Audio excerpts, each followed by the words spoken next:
Yang kedua, tolong catat. Jangan tidur larut malam, Pak. Batasan tidur jam berapa, Pak?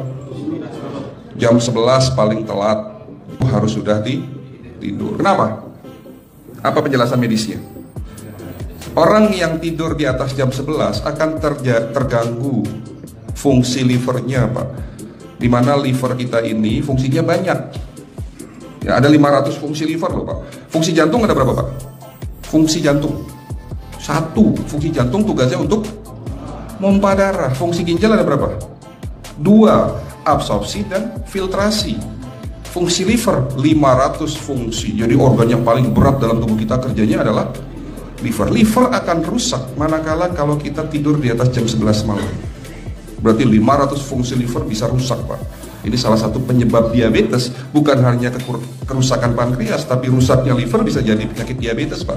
Jadi kalau sakit diabetes itu yang terganggu itu sebetulnya bukan hanya pankreasnya, livernya pun rusak, ususnya pun rusak. Makanya dalam pengobatan diabetes di klinik kami itu bukan hanya ngobatin pankreas, tapi 3 organ penting ini saya obati: usus, liver, dan pankreas. Kebanyakan kenapa?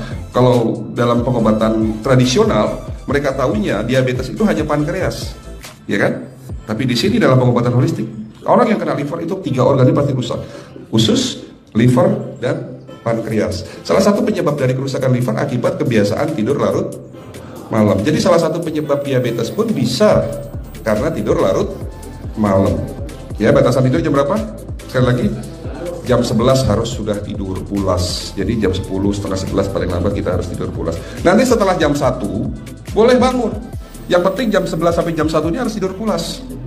Jadi kalau Bapak mau sholat tahajud jam 2, setengah 3 ya monggo. Ya. Oke, itu yang kedua. Yang ketiga, air putih, Pak, dijaga 2 liter sehari. Bagaimana cara minumnya yang baik? Rasulullah sudah ngajarin kita, ada 6 sunnah. Harus duduk, pakai tangan kanan, seteguk demi seteguk, membaca basmalah di saat minum, diakhiri dengan alhamdulillah, kan begitu. Ya, pagi hari minum 1 gelas, bangun tidur sebelum sholat subuh. Setelah sholat subuh boleh teh, tapi juga dibilas dengan 1 gelas air putih.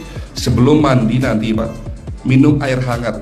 Kalau Bapak mandinya pakai air dingin boleh, tapi sebelum mandi minum air hangat, biar tubuh kita ini jangan terlalu dingin di saat kita kena air dingin. Sampai maghrib pastikan 2 liter sudah masuk dalam tubuh kita.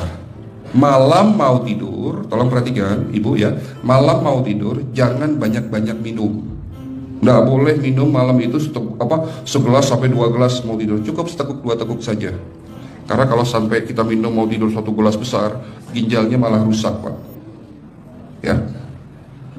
Oke, itu yang ketiga. Yang keempat, puasa. Lakukan puasa secara rutin, insya Allah kita sehat. Nah, untuk penjelasan atau materi puasa, nanti bisa hubungin staf saya.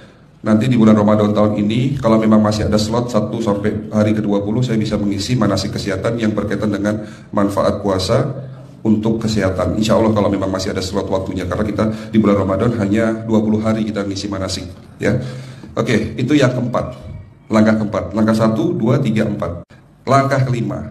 Nah, sebelum saya menjawab yang kelima, saya ingin membacakan sebuah sabda Rasulullah. Rasulullah bersabda, di dalam tubuhmu ada segumpal daging. Jika segumpal daging itu sakit, akan sakitlah seluruh tubuhmu. Dan jika segumpal daging itu rusak, akan rusaklah seluruh tubuhmu. Apa itu segumpal daging? Segumpal daging itu adalah hati. Tapi ternyata yang dimaksud Rasulullah itu bukan liver, Pak. Yang dimaksud Rasulullah adalah hati kita, roh kita, jiwa kita, perasaan kita. Kalau hati kita rusak, kita banyak penyakit hati, iri, dengki, sombong, takabur, dan sebagainya. Penyakit fisik akan muncul dalam tubuh kita. Ya, tidak ada orang stres itu sehat, betul tidak, Pak? Tidak ada orang yang suka marah-marah itu sehat, betul tidak? Bahkan Rasulullah mengajar senyum adalah ibadah. Senangkan orang lain, permudah